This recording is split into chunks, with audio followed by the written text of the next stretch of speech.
আসসালামু আলাইকুম, সবাই কেমন আছেন? আমি শুভ বলছি কানাডা থেকে। আজকে একটা দারুণ ভিডিও নিয়ে আসছি। আমাদের আইএলটিএস পরীক্ষার জন্য সবচেয়ে বেশি গুরুত্বপূর্ণ সেটা হচ্ছে একটা প্রপার রুটিন। সো আজকের ভিডিওটা বেসিক্যালি আমি তিনটা ভাগে ভাগ করতে যাচ্ছি। একটা হচ্ছে আমাদের কি কি জিনিস করতে হবে, এগুলো কখন করতে হবে, এবং ফাইনালি যেটা সবচেয়ে বেশি ইম্পর্টেন্ট, এগুলো কেন করতে হবে। তো এই জন্যই আমি বলবো ভিডিওটা ফার্স্ট থেকে লাস্ট পর্যন্ত দেখতে হবে, আদারওয়াইজ আমরা কিন্তু কিছু বুঝতে পারবো না। কেমন? আইএলটিএস মানে হচ্ছে international English language testing system. এটা কিন্তু একটা ল্যাঙ্গুয়েজের উপর পরীক্ষা হবে, বাট এটার সাথে আরেকটা জিনিস হবে, সেটা হচ্ছে কি টাইম প্রেশার থাকবে, ক্রিটিক্যাল অ্যানালাইসিস থাকবে, এবং সেটা অনেক বেশি ব্রেনের স্ট্রেস দিয়ে আপনাকে করানোর চেষ্টা করা হবে। সো আমাদেরকে মাথায় রাখতে হবে এই দুইটা জিনিস যখন কম্বাইন করা হয় তখন পরীক্ষার দিনটা কিন্তু আমাদের জন্য খুব ইম্পর্টেন্ট, এবং আমরা সেই পরীক্ষার দিনে আমাদের মেন্টাল, ফিজিক্যাল এবং সব কিছু মিলে যে স্টেটটা থাকবে সেইভাবেই প্রিপারেশনটা নেব এবং রুটিনটাকে সাজাবো। আমার মতে ল্যাঙ্গুয়েজ হচ্ছে এমন একটা জিনিস যেটা আমাদের রক্তে মাংসে দৌড়াচ্ছে। তার মানে এটা কিন্তু অন্য কোর্সের মতো না যে আমি পরীক্ষার আগের দিন পড়লাম এবং পরীক্ষা দিয়ে দিলাম। এটাকে রপ্ত করতে হবে, আর এটাকে রপ্ত করার জন্য যেসব জিনিসগুলো আমাদেরকে রেগুলার করতে হবে সেটা আমি এক এক করে বলে যাচ্ছি। 2 আওয়ার্স রিড করতে হবে, আমাদেরকে শ্যাডো করতে হবে, আমাদেরকে vocabulary, formal word, synonym, spell error এবং গ্রামার শিখতে হবে, আমাদেরকে লিসেনিংটা একটু প্র্যাকটিস করতে হবে, আমাদের একটা রিডিং প্যাসেজ এবং একটা লিসেনিং প্যাসেজ সলভ করতে হবে। এই প্রতিটা জিনিস কিন্তু আমাদের রেগুলার বেসিসে করতে হবে। এখন কোশ্চেন হচ্ছে কোনটা আমরা কখন করব। যেহেতু আমরা একটা ল্যাঙ্গুয়েজ রপ্ত করতে যাচ্ছি, সো এই ক্ষেত্রে আমাদেরকে সময় দিতেই হবে। তো এই জন্য কিন্তু আমি আমাদের প্রাইভেট ব্যাচ বা আমাদের পেজেও স্টুডেন্টদেরকে বলে থাকি 7 থেকে 8 ঘন্টা পড়তে হবে, পারলে 12 ঘন্টা। 12 আওয়ার্স করতে হবে, যদি কিনা কোনো ধরনের কোনো এঙ্গেজমেন্ট না থেকে থাকে, যেমন জব নেই বা অন্য কোনো কাজের কোনো ঝামেলা নেই, তাহলে অবশ্যই 12 ঘন্টা পড়তে হবে। এখন আপনাদের মধ্যে কোয়েশ্চেন থাকতে পারে, ভাই আইএলটিএস এর জন্য 12 ঘন্টা পর তো 3 ঘন্টা করে গেছে, ওর বেস ভালো ছিল, অথবা ওর ইংলিশ ভালো, ওর ব্যাকগ্রাউন্ড ভালো। সো তাদের জন্য কিন্তু এই ভিডিওটা না। অনেকেই আপনারা দেখতে পারবেন যে 2বার 3বারও পরীক্ষা দিয়ে পরীক্ষা ভালো স্কোর করতে পারতেছে না, 3 মাস 4 মাসও কিন্তু প্রিপারেশন নিয়ে ভালো মতো প্রিপারেশন নিতে পারছে না। কারণ হচ্ছে তাদের ভিতরে কনসিস্টেন্সি নেই, আর একটা টাইট প্রিপারেশনের যে দরকার থাকে সেটা তাদের ভিতরে হয়ে ওঠে না। সো আমাদের এই টাইম স্কেলে যাওয়ার আগে আমি একটু বলে নিতে চাই, আজকের ভিডিও স্পন্সর করেছে ট্যাপসেন্ট। যারা বাংলাদেশের বাইরে যেমন কানাডা, ইউএস, ইংল্যান্ড, ইউরোপ, দুবাইতে থাকেন এবং বাংলাদেশে টাকা পাঠাতে চান, এই অ্যাপটি আপনারা ব্যবহার করতে পারেন। এই অ্যাপটি ব্যবহারের বেশ কিছু সুবিধা আছে। প্রথম সুবিধা হচ্ছে এটাতে খুব দ্রুত টাকা পাঠানো যায়। সেকেন্ড হচ্ছে এটা ডাউনলোড করা এবং অপারেট করা খুবই ইজি। অ্যাপল স্টোর বা প্লে স্টোর থেকে আপনারা ডাউনলোড করতে পারেন। থার্ড হচ্ছে এখান থেকে আপনি বিকাশে, নগদে, রকেটে এবং বিভিন্ন ব্যাংকে টাকা পাঠাতে পারবেন। ফোর্থ হচ্ছে খুবই অ্যাট্রাকটিভ, এটার কিন্তু কনভার্সন রেট অন্যান্য অ্যাপের থেকে অনেক বেশি থাকে। And last but not the least, আপনাদের যদি এটা ফার্স্ট ট্রানজেকশন হয়ে থাকে এই অ্যাপের মাধ্যমে, তাহলে আপনারা 10 ক্রেডিটস পর্যন্ত বোনাস পেতে পারেন। শুধুমাত্র আপনাকে SKS এই প্রোমো কোডটি লিখতে হবে। 10 ক্রেডিটস বলতে আপনারা কানাডা থেকে 10 ক্যানাডিয়ান ডলার্স, ইউরোপ থেকে 10 ইউরোস, আমেরিকা থেকে 10 US ডলার্স, ইংল্যান্ড থেকে 10 পাউন্ডস অ্যান্ড UAE থেকে 25 দিরহাম পর্যন্ত বোনাস পেয়ে থাকবেন। সো অ্যাপটি ডাউনলোড করে এখনই ব্যবহার করে দেখতে পারেন এবং সুবিধাগুলো নিতে পারেন। আর আমি পার্সোনালি থ্যাঙ্কস বলতে চাই ট্যাপসেন্টকে, যারা এডুকেশনাল প্ল্যাটফর্মে ইনভেস্ট করতেছে এবং আমরা ভালো ভালো ভিডিওসগুলো তৈরি করতে পারতেছি আমাদের স্টুডেন্টদের জন্য। So let's get back to the point.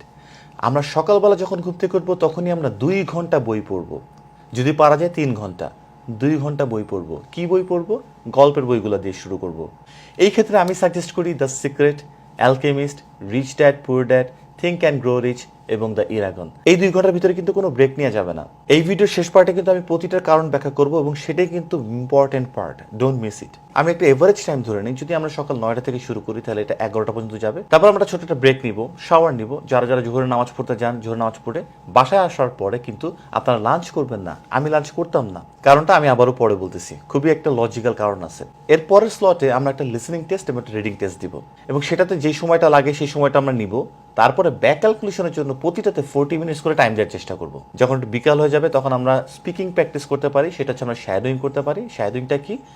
Kind of tongue twisting, but it's not tongue twisting. একজন স্পিকারকে আমরা নিব যাদের ইংলিশটা আমরা মোটামুটি 50% মতো বুঝি, সে যা বলবে সেখান থেকে একটা সেন্টেন্স কাট করে ওইটা আমরা 30 টাইমস বলবো, অথবা বেশিও বলতে পারি।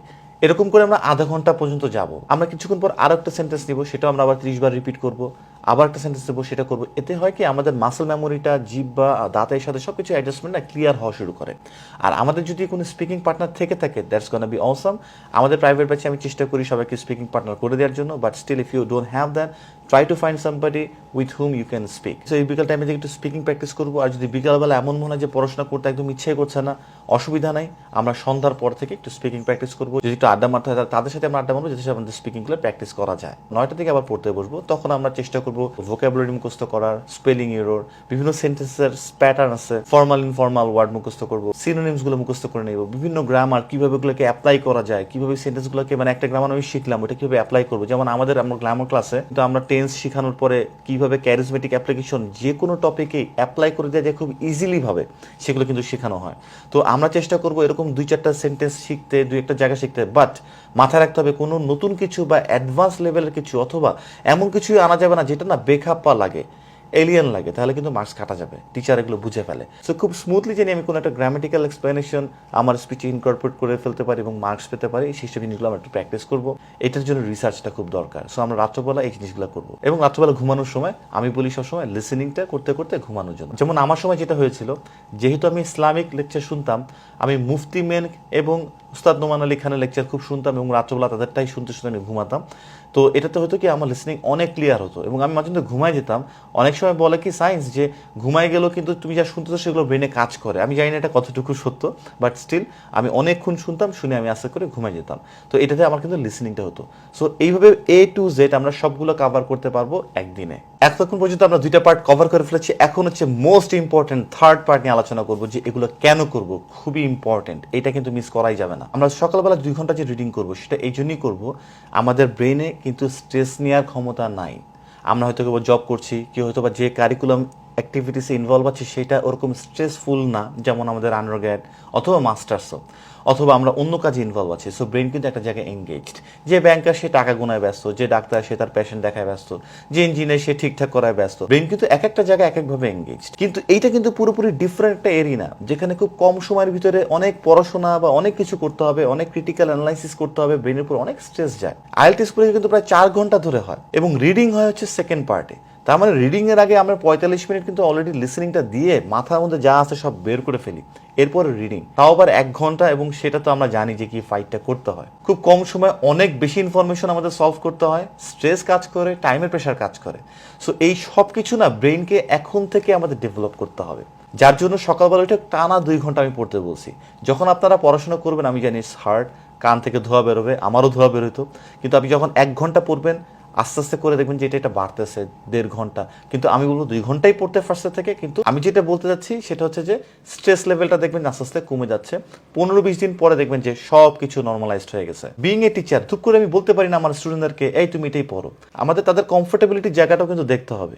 এই জন্য আমি এমন কিছু বই সাজেস্ট করছি যেগুলো ফ্রন্টগুলো একটু বড় বড়, অল্প কিছু লেখা থাকে একটা পেজে, এবং সোজা সোজা ওয়ার্ড, মানে তুলনামূলক সোজা ওয়ার্ডে লেখা থাকে। এটাতে হবে কি, যে পড়বে তার কিন্তু ইন্টারেস্টটা বহাল থাকবে। কারণ আমার কাছে মনে হয় যে দুপ করে কঠিন কিছু দিয়ে দিলাম, এই তুমি ক্যামব্রিজের বই পড়ো, নো। লো হ্যাঙ্গিং ফ্রুট একটা কনসেপ্ট আছে, আমি হয়তো আমার কোনো পরবর্তী ভিডিওতে বলবো লো হ্যাঙ্গিং ফ্রুটটা কি। তো আমাদেরকে স্টার্ট করতে হবে সেই জায়গা থেকে। কেন সিক্রেট বই দিয়ে শুরু করতে বলি? আমরা আইএলটিএস পরীক্ষা দিব, রেজাল্ট কি আসে না আসে উই হ্যাভ নো আইডিয়া।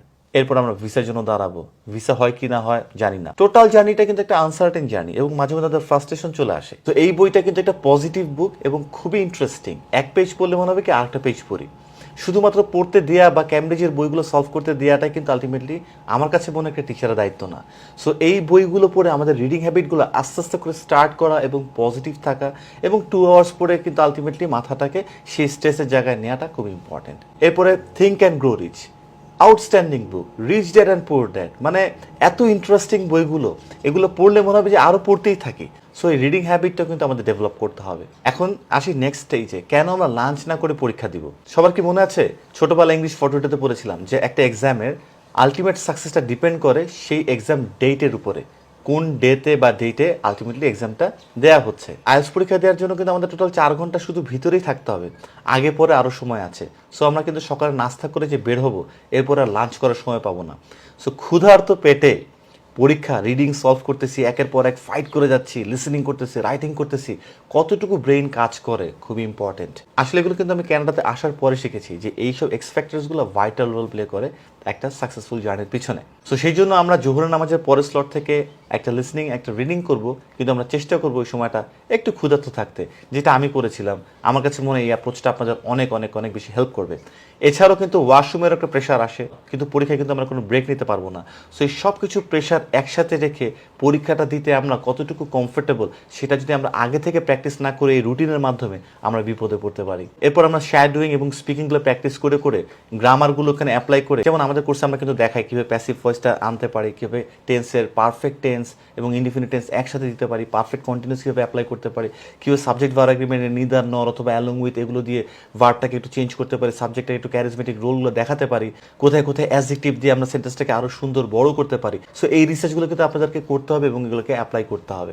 সেগুলো করে আপনারা স্পিকিংগুলো প্র্যাকটিস করবেন, আপনাদের ফ্রেন্ডের কাছ থেকে ফিডব্যাক নেবেন, চেষ্টা করবেন এগুলো অ্যাপ্লাই করার জন্য, ফ্লুয়েন্সি বাড়ার জন্য, মাসেল, টিথ, টাং এগুলোর অ্যাডজাস্টমেন্টকে আরও স্মুথ করার জন্য। রাত 9টার পর আমরা চেষ্টা করবো রেগুলার ভোকাবুলারি অ্যাটলিস্ট 15 ভোকাবুলারিজ মুখস্থ করার জন্য। আমি বলছি না একটা রিডিং প্যাসেজ সলভ করতে গেলে সব ভোকাবুলারি আমাদের দরকার, বাট একটা সেন্টেন্স বোঝার জন্য আমাদের অ্যাটলিস্ট 70% বুঝতে হবে, সেটার জন্য স্ট্যান্ডার্ড লেভেলের ভোকাবুলারিজ আমাদের দরকার। সো সেগুলো আমরা মুখস্থ করবো, ফর্মাল ইনফর্মাল রাইটিংয়ের জন্য মুখস্থ করবো, সেন্টেন্স স্ট্রাকচারগুলো কীরকম হয়, কীভাবে অ্যাপ্লাই করতে পারি রিসার্চ করবো, সেগুলো আমরা মুখস্থ করবো। এবং রাত্রবেলা ঘুমানোর আগে যেটা আমি করতাম, লিসেনিংটা প্র্যাকটিস বেশি করতাম, কারণ তখন মাথা ঠান্ডা থাকে, মানে সব দিক থেকে স্ট্রেস ফ্রি হয়ে রাত্রবেলা শুধুমাত্র অ্যাক্টিভলি লিসেনিংটা প্র্যাকটিস করা যায়। দিনের বেলা করলে যেটা হয় সেটা হলো ব্রেন এদিক ওদিক চলে যায়, এখানে চিন্তা ওইখানে চিন্তা। আর এমন করা যাবে না যে আমরা হেডফোন কানে লাগিয়ে রাখলাম এবং আমরা অন্যদিকে চিন্তা করতেছি, তাহলে কিন্তু অ্যাক্টিভ লিসেনিং হবে না। অ্যাক্টিভ লিসেন করতে হবে, চেষ্টা করতে হবে, বারবার রিওন করে শুনতে হবে, জিনিসটা মনে মনে আবার বলতে হবে, তাহলে কিন্তু লিসেনিংটা পরিপূর্ণভাবে আমাদের ভিতরে গেঁথে যাবে। সো এই পুরো রুটিনটা যদি আপনারা 2 থেকে 3 মাস ফলো করেন, ইনশাল্লাহ আপনাদের আশানুরূপ রেজাল্ট আপনারা পাবেন। যারা অফিসে ব্যস্ত থাকে তারা দিনের টাইমগুলোতে যেগুলো বলেছি সেগুলো একটু তাদের স্কেডিউল অনুযায়ী যদি সেট করতে পারে তাহলে এটা এফেক্টিভ হবে। বাট এই রুটিনে একটা কড়া শর্ত আছে, আপনারা অনেকেই জানেন আমি খুব কড়া টিচার। সেটা হচ্ছে once you start you can not pause it or stop it. একদিনের জন্য এটা অফ করা যাবে না, এটাকে কন্টিনিউ করতে হবে 2 to 3 months for your future. যে কোনো কিছু একটা অ্যাচিভ করার জন্য আমাদের একটা প্রপার প্ল্যান এবং এক্সিকিউশন খুব ইম্পর্টেন্ট রোল প্লে করে। সো এইটা হচ্ছে একটা প্ল্যান, এখন এক্সিকিউশন আপনার দায়িত্বে, আপনাকে অবশ্যই করতে হবে। And I solely pray and wish you get your desire score. ভিডিওটা ভালো লাগলে অবশ্যই চ্যানেলটি সাবস্ক্রাইব করবেন, আপনাদের বন্ধুদের সাথে শেয়ার করবেন। যদি কোনো কোয়ারিজ থাকে কমেন্ট বক্সে লিখে জানাতে পারেন, আমরা চেষ্টা করবো সেগুলোর খুব কুইক রেসপন্স করা। পরবর্তী ভিডিওতে আবার দেখা হচ্ছে। আল্লাহ হাফেজ, সালামু আলাইকুম।